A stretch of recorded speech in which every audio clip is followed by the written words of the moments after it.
Hello students, I am Dr. A.B. Patil. Welcome in this session of Systematics in Living Organism, lecture number 3. In previous lecture, we already discussed about the taxonomic categories, that is taxonomic hierarchy, which can be explained in the previous lecture. In this lecture, we will discuss about the nomenclature. Nomenclature, what is the meaning of nomenclature? Nomenclature is the art of naming the objects in a science is called as a nomenclature. Nomenclature means काय? It is a art or the art of naming the object in a science or the art of naming the objects in A science और is a science. हे काय science आहे की science मध्ये जे काही आपण एखाद्या ऑब्जेक्टला नाव देतो, नाव देण्याची जी काही प्रोसेस आहे त्याला काय म्हटलं तर nomenclature. It is the art of naming the object and this science of the art of naming the object which is known as a nomenclature. त्याला काय म्हटलं तर nomenclature. And this nomenclature, if you observe, there is a huge diversity of the living organism in the world. If you observe the biodiversity, and in this biodiversity we observe that the number of plants, animals and microbes which are present in the world, and whenever we study these different organisms, different plants, different animals, at that time the same organism which is studied in different parts of the world or different regions of the world, and if these organism is identified with a different name, then there is a lot of confusion. And so to avoid this confusion, the art of naming this each object or each living organism is identified with the specific name or the specific scientific name, and this is nothing but a nomenclature. At first, if you observe in different regions throughout the world, the same object, same plant or the animal which is identified with a different local names, and these local names which are known as vernacular names. त्यांना काय म्हणतो आपण? Vernacular name. Vernacular name means काय? The names which are given to organisms in a particular region and language by the local people. जे काही local तिथले जे काही लोक असणार आहेत, लोकल पीपल्स जे आहेत त्या रिजन मधले, ते काय करणार आहेत? त्याच्या काही कॅरेक्टरिस्टिक्स वरून त्याला काही नावं देतील आणि ते प्रत्येक रिजन वाईज त्या सेम ऑर्गॅनिझमचं नाव, एखादं प्लांट आपण कन्सिडर केलं तर त्या प्लांटचं नाव हे वेगवेगळ्या रिजन मध्ये ते वेगवेगळ्या व्हर्नॅक्युलर नेमनी, वेगवेगळ्या लोकल नेमनी आयडेंटिफाय केलं जाणार. आणि हे जे काय वेगवेगळे त्याला लोकल नेम्स दिले जातात त्याला आपण काय म्हणतो? Vernacular name. Vernacular name means the names which are given to the organism in a particular region and language by the local peoples. Then these vernacular name which are short, familiar and easy to follow. आता easily आपण ते नाव काय करू शकतो? लक्षात ठेवू शकतो. त्याचबरोबर इझिली ते काय असणार? इझी टू फॉलो आहे, शॉर्ट आहे आणि फॅमिलियर म्हणजे आपल्याला ते काय होणार आहे? आपल्या अंगवळणी पडलं असतं म्हणजे आपण काय करू शकतो? पटकन ते जर ऑर्गॅनिझम आपण बघितला किंवा एखादं प्लांट बघितलं तर ते आपण पटकन ओळखू शकतो. कारण का? ते कसं आहे? इझी आहे, फॅमिलियर आहे, as well as a short आहे. Then if you observe these vernacular name do not communicate necessary information. पण या व्हर्नॅक्युलर नेम मधून जी काही इन्फॉर्मेशन त्या प्लांटची त्याच्यामधून आपल्याला मिळायला पाहिजे ती इन्फॉर्मेशन त्याच्यामधून मिळणार नाही. Means vernacular name do not communicate necessary information, as well as vernacular name do not indicate proper relationship. ते काय करणार नाही? त्याच्यामधून आपल्याला कोणत्याही प्रकारची रिलेशनशिप आपल्याला दिसणार नाही किंवा त्याचा अँसेस्टर कोण आहेत किंवा 2-3 प्लांट्स आपण बघितलेले आहेत तर त्यांच्यामध्ये काय रिलेशनशिप आहे का किंवा त्याच्या एखाद्या कॅरेक्टरिस्टिक्स वरून ते नाव असणार नाहीये. त्यामुळे do not indicate the proper relationship. Then not universal.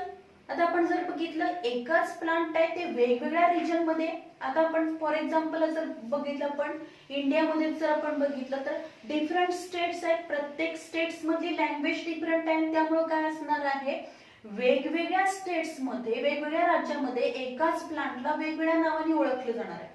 आणि तेच जर आपण दुसऱ्या कंट्रीज मध्ये गेलो तर त्यांच्या लँग्वेज मध्ये किंवा त्या रिजन मध्ये ते प्लांट ते सेम प्लांट हे वेगळ्या नावाने ओळखलं जाणार. आणि त्यामुळं हे जे काही व्हर्नॅक्युलर नेम्स आहेत, number of vernacular names for a same organism, एकाच ऑर्गॅनिझमला डिफरंट जर काय असतील नावं असतील तर त्याच्यामध्ये काय होणार नाही, this name the vernacular names which are not universally accepted, ते सगळीकडे ऍक्सेप्ट केलं जाणार नाही.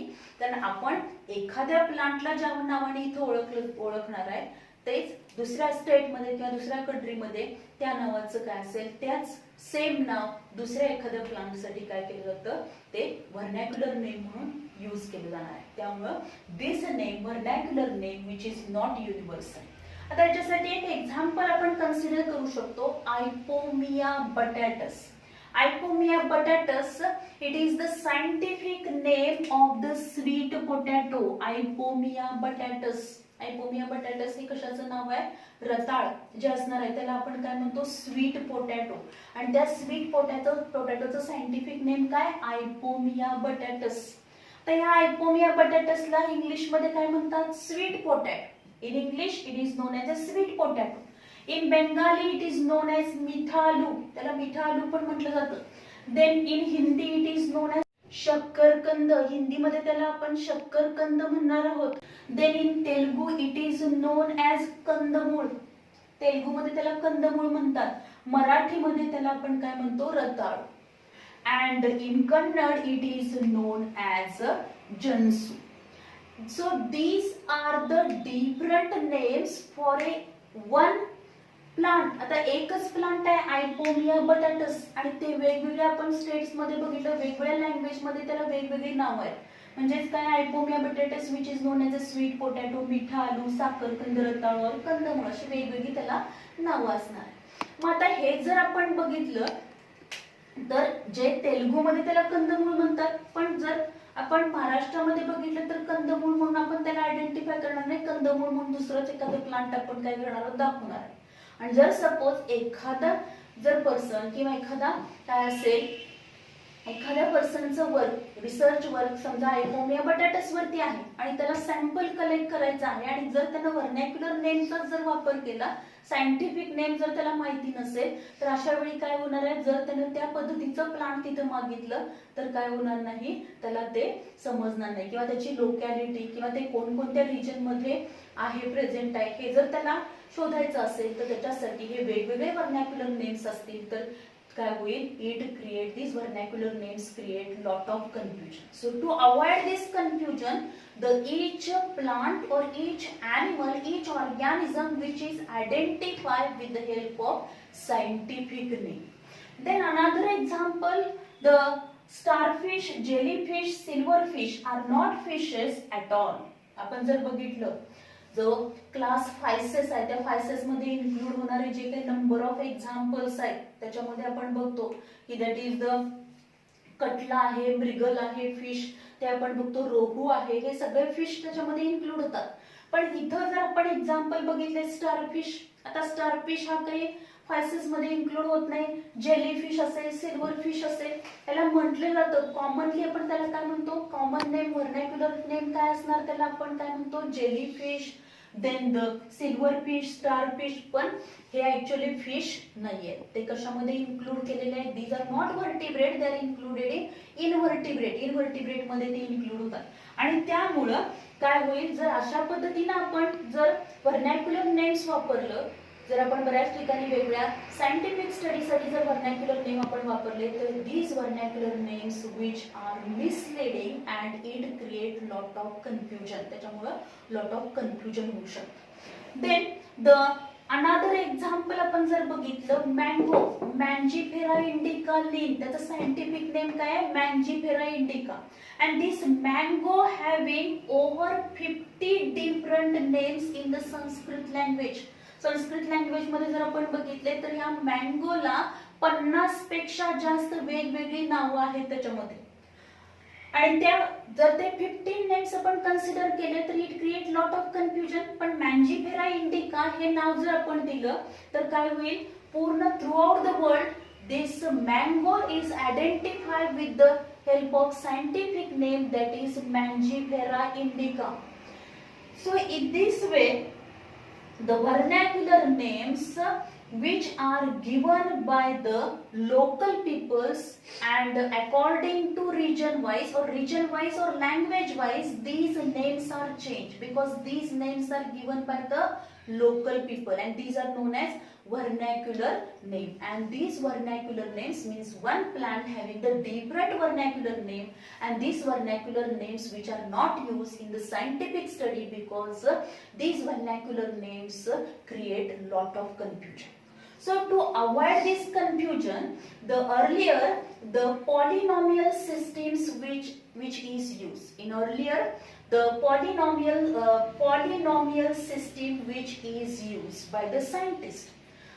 त्याच्यामध्ये जर आपण एक एक्झाम्पल घेतलं तर हे पॉलिनॉमियल सिस्टीम जी असणार आहे, this polynomial system which is used by the scientist in earlier study, and whenever they use the polynomial system, in this polynomial system the name, scientific name is given to a specific plant by considering its different characteristics. त्याचे वेगवेगळे characteristics consider करून काय केलेलं आहे ते नाव त्याला दिलं जातं. तर for example Sida acuta, this plant which is belonging to family Malvaceae, Malvaceae मधला हा एक मेंबर आहे सीडा ॲक्युटा.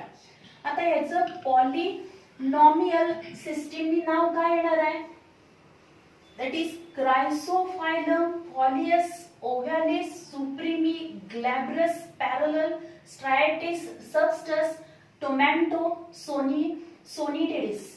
हे त्याचं काय आहे सायंटिफिक नेम. हे सायंटिफिक नेम सुरुवातीला काय केलं सायंटिस्टनी वापरलं. सायंटिस्टनी काय केलेलं आहे त्याचे नंबर ऑफ कॅरेक्टर्स कन्सिडर केले तिथं. तर पॅरलल व्हेरिएशन असेल, पॅरलल कॅरेक्टर कन्सिडर केले म्हणजे according by considering its different characteristic they give the scientific name.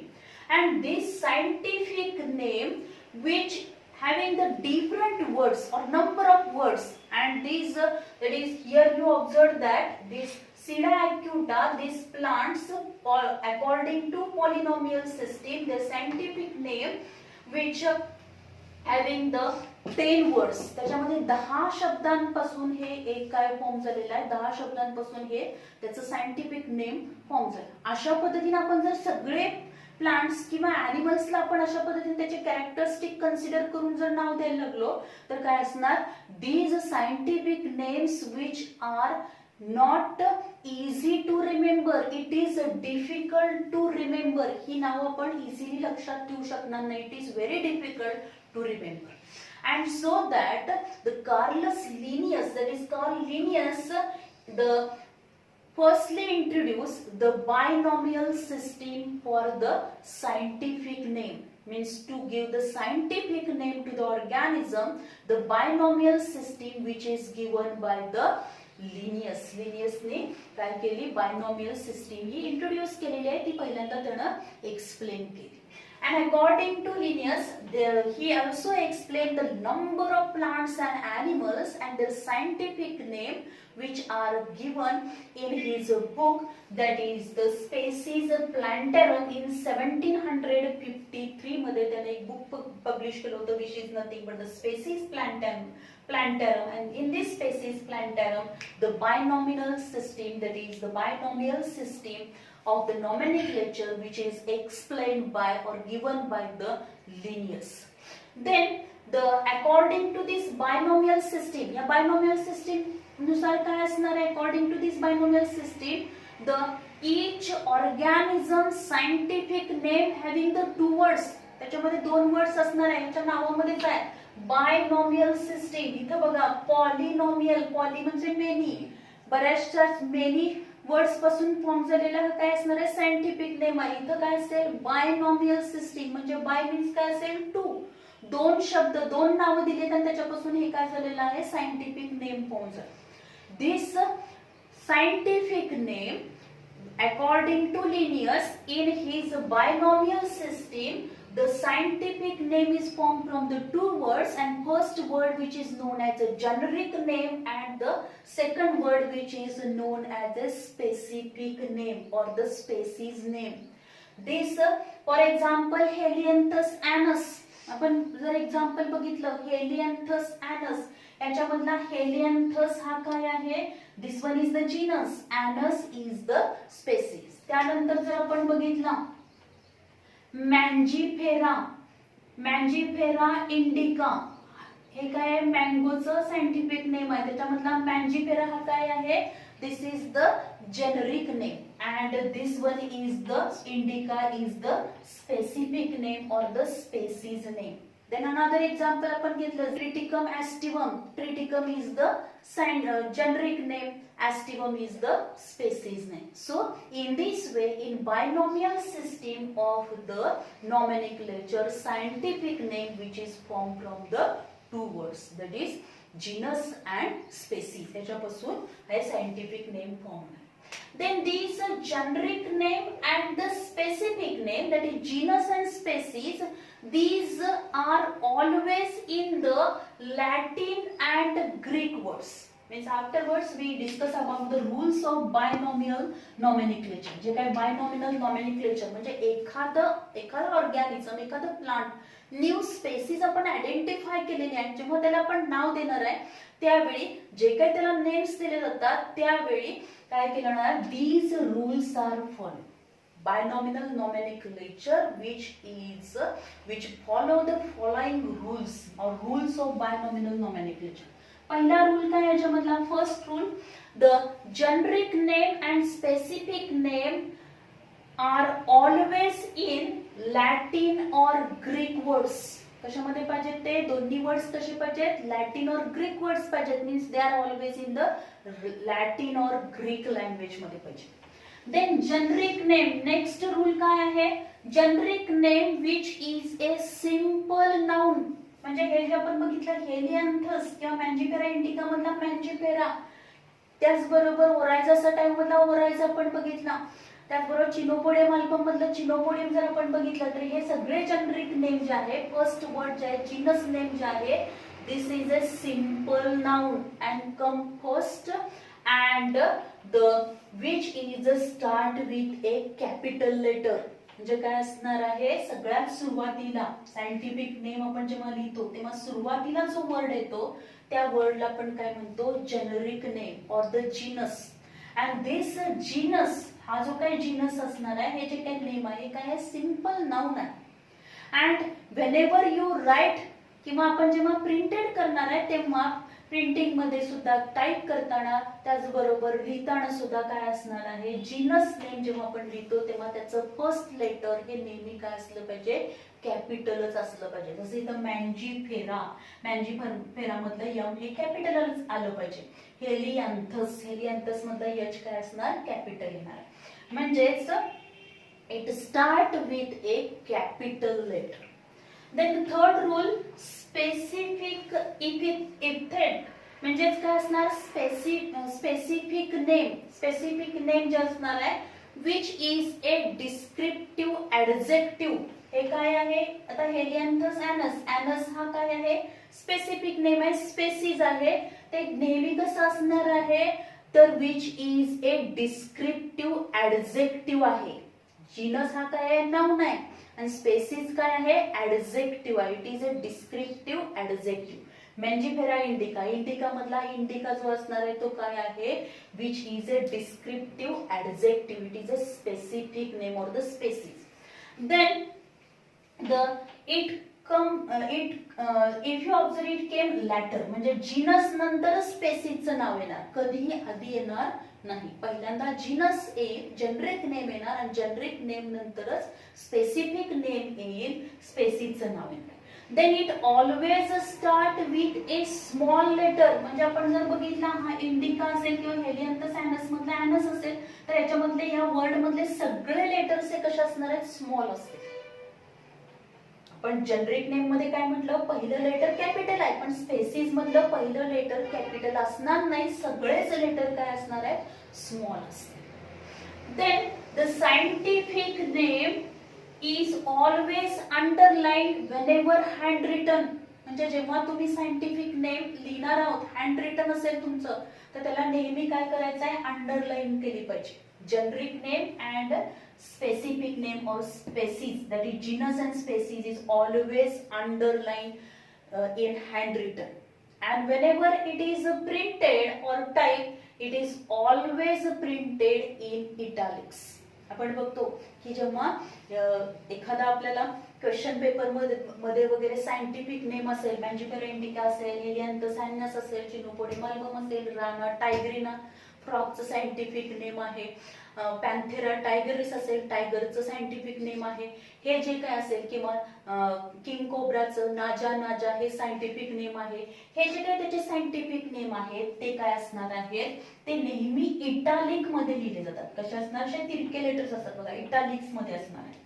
Then next rule काय असेल, should not have less than 3 letters and more than 13 letters. म्हणजे हा जीनस आणि स्पेसीज हे दोन वर्ड जे असणार आहे त्याच्यामधले लेटर्स हे 3 पेक्षा कमी असता कामा नये. These genus or the species name should not have less than 3 letters.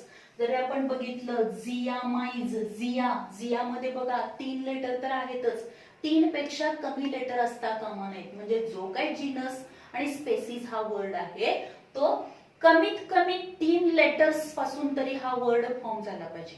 It is not less than 3 letters and not more than 13 letters.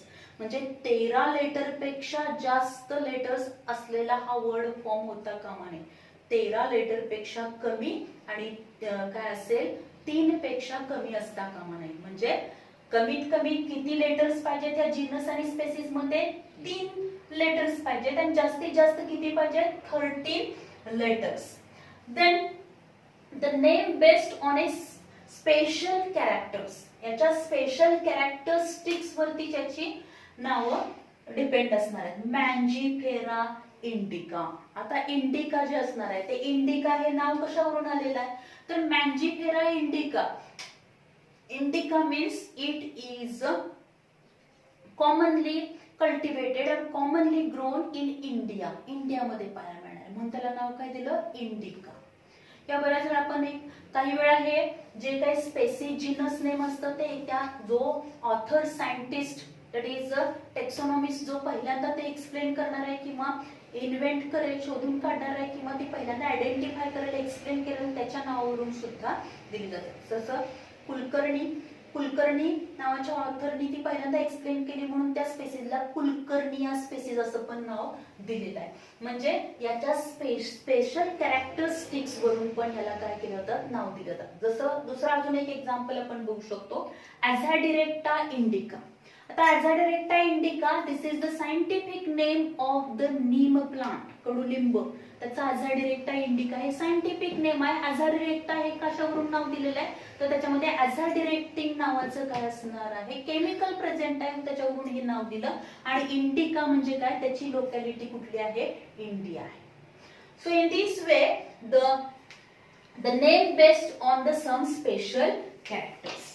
Then name of the author written in full or in abbreviated form. आता जर आपण बघितलं मँजिफेरा indica, L पुढे लिहिलं.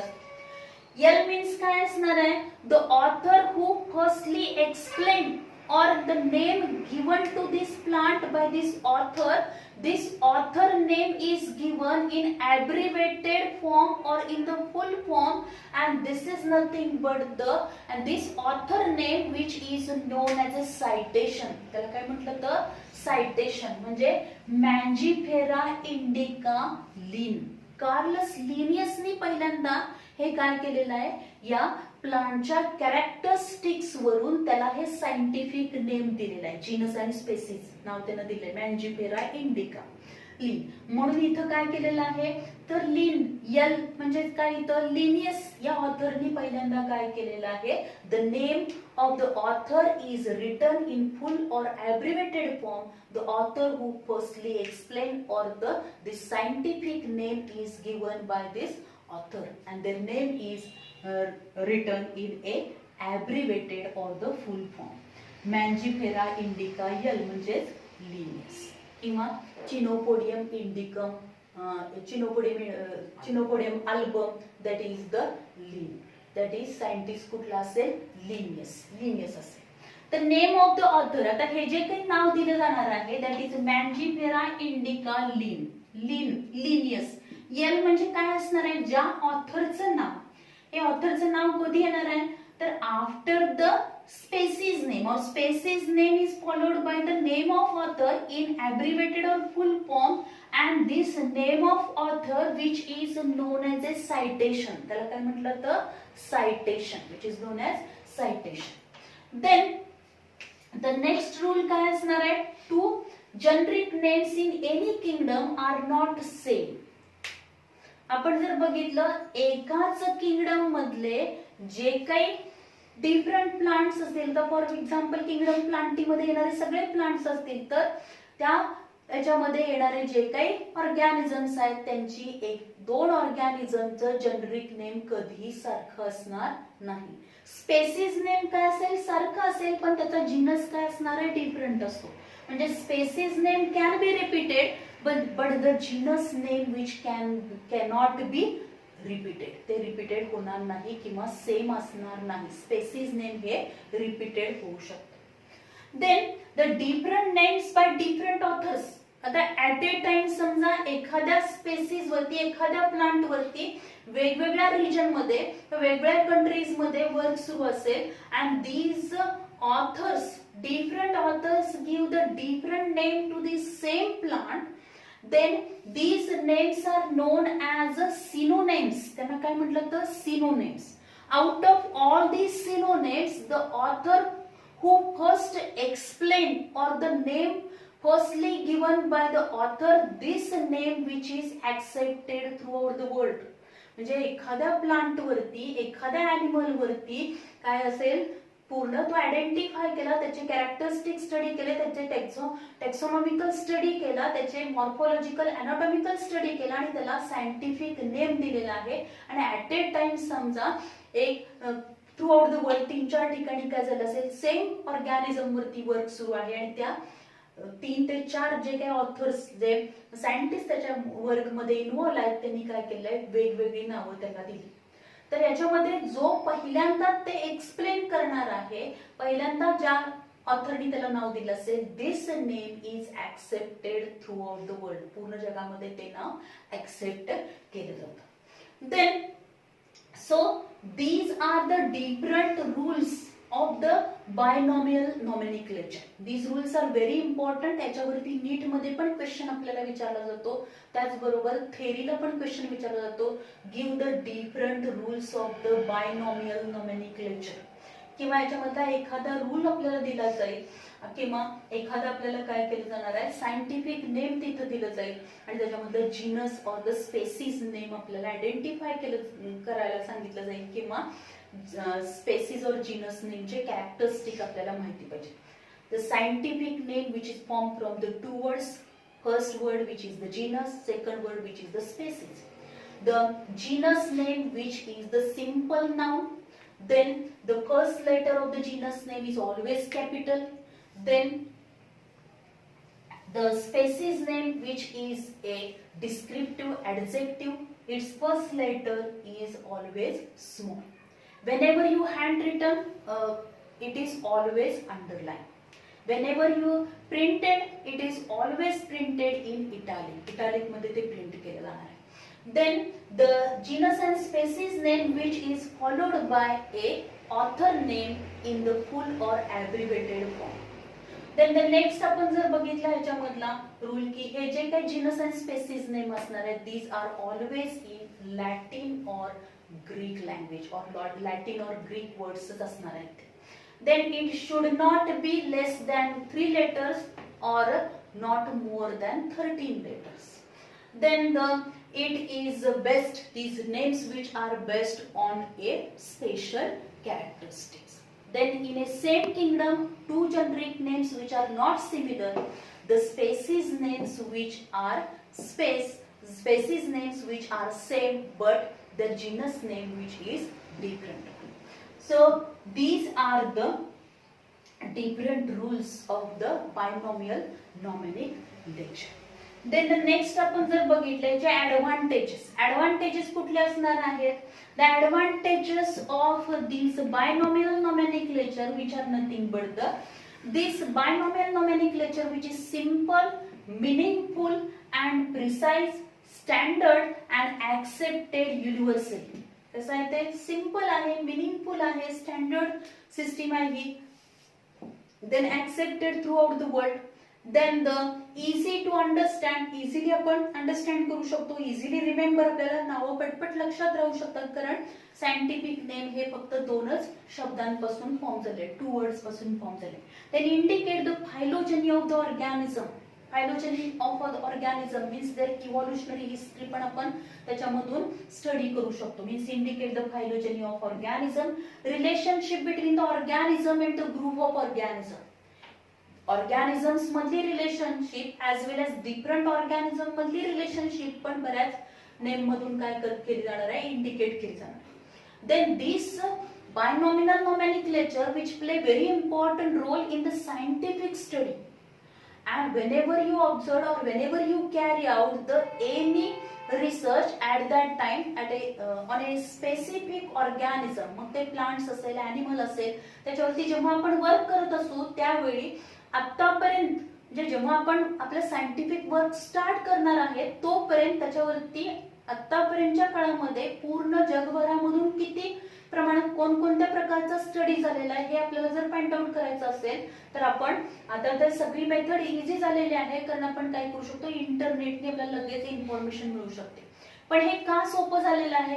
कारण पूर्ण जगामध्ये mango म्हटलं की त्याचं सायंटिफिक नेम जर आपण मँजिफेरा इंडिका टाकले की सगळी इन्फॉर्मेशन प्रत्येक कंट्री मधली त्या प्लांटची इन्फॉर्मेशन आपल्याला मिळणार आहे. म्हणजे त्याचं कल्टिवेशन असेल, त्याच्या व्हरायटीज असतील, the disease which are related to this plant, then their characteristics, then their qualities, all these characters which can be easily studied. क्या हेलियांथस ॲनस आहे, हेलियांथस ॲनस हे जे काय असणार आहे त्याचा सायंटिफिक स्टडी आपल्याला करायचा आहे तर फक्त हा वर्ड आपण टाकल्यानंतर आपल्याला पूर्ण त्याच्या जगभरामधल्या ज्या काही वेगवेगळ्या काय असणार आहेत व्हरायटी असतील किंवा त्याचं कल्टिवेशन असेल, त्याचं प्रोडक्शन असेल, we can get the lot of information. तसंच ॲनिमलच्या बाबतीत पण असेल, एखाद्या ॲनिमलचं सायंटिफिक नेम आपण जेव्हा देतो तेव्हा त्या सायंटिफिक नेम आपण त्या सायंटिफिक नेम वरून काय करू शकणार आहे तर किंवा ज्यावेळी आपण रिसर्च आपला सुरू आहे at the same time the different type of the research on the same plant which is carried out throughout the world. What type of the research which can be carried out throughout the world which we can easily study with the help of this scientific name. हे scientific name नसते तर आपल्याला काय झालं असतं? Lot of confusion झालं असतं कारण आपण व्हर्नॅक्युलर नेम वापरले तर प्रत्येक ठिकाणी व्हर्नॅक्युलर नेम डिफरंट असणार आहे आणि त्यामुळं कन्फ्युजन होऊ शकतं. So to avoid this confusion, to remember easily this scientific name, understand and these scientific names are universally accepted. So this binomial nomenclature which is very helpful or which play very important role in this scientific world or biological world. जर आता या nomenclature मध्ये आपल्याला अजून एक point discuss करायचा आहे तो म्हणजे काय तर before 2011 the code is set up to confirm the scientific name was ICBN.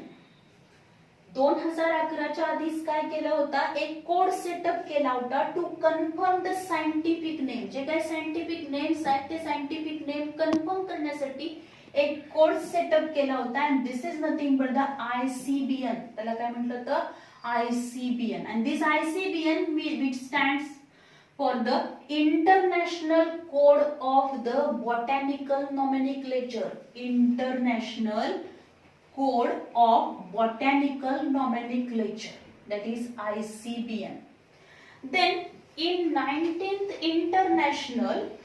International Botanical Congress, that is IBC, which is held in the Shenzhen, China in जुलै 2017 मध्ये चायना मध्ये काय केलेले आहे इंटरनॅशनल बॉटॅनिकल काँग्रेस तिथं होती 19वी इंटरनॅशनल बॉटॅनिकल काँग्रेस होती की त्याच्यामध्ये काय केलेलं आहे, हा कोड चेंज केला. That is this ICBN code which is change and which is known as a Shenzhen code. त्याला शेंझन कोड पण म्हटलं जातं. Then the code ICBN change to then ICNAFP. आता हा जो काही कोड आहे, द शेंझन चायनामध्ये ही जी काही इंटरनॅशनल काँग्रेस हेड झाली होती म्हणून याला शेंझन कोड पण म्हणतात. पण तो कोड जो आहे ICBN हा जो कोड आहे that is international code of botanical nomenclature which can be change and which is changed into the ICNAFP. म्हणजेच काय, international code of nomenclature for algae, fungi and plants. ICNAFP म्हणजेच काय, international code of nomenclature for algae, fungi and plants. Then the code published in the 22nd June 2018. हा जो काही code आहे तो code कधी पब्लिश झाला, 2018 मध्ये हा कोड पब्लिश झाला. म्हणजे सुरुवातीला जो होता की ज्यांनी काय केलेलं आहे, जे काही सायंटिफिक नेम आहे ते कन्फर्म करण्यासाठी एक कोड केला होता, त्याला ICBN म्हणतात. पण 2017 मध्ये हा कोड चेंज झाला आणि त्याच्यामध्ये त्याचं नाव काय झालं, ICNAFP झालं. आणि तो कोड जो आहे तो 2018 मध्ये काय झालेला आहे, पब्लिश झालेला आहे. So this is all about the nomenclature. In this way, here we completed the binomial nomenclature. In next lecture, we will discuss about the five kingdom classification system of the RH Whittaker. Thank you.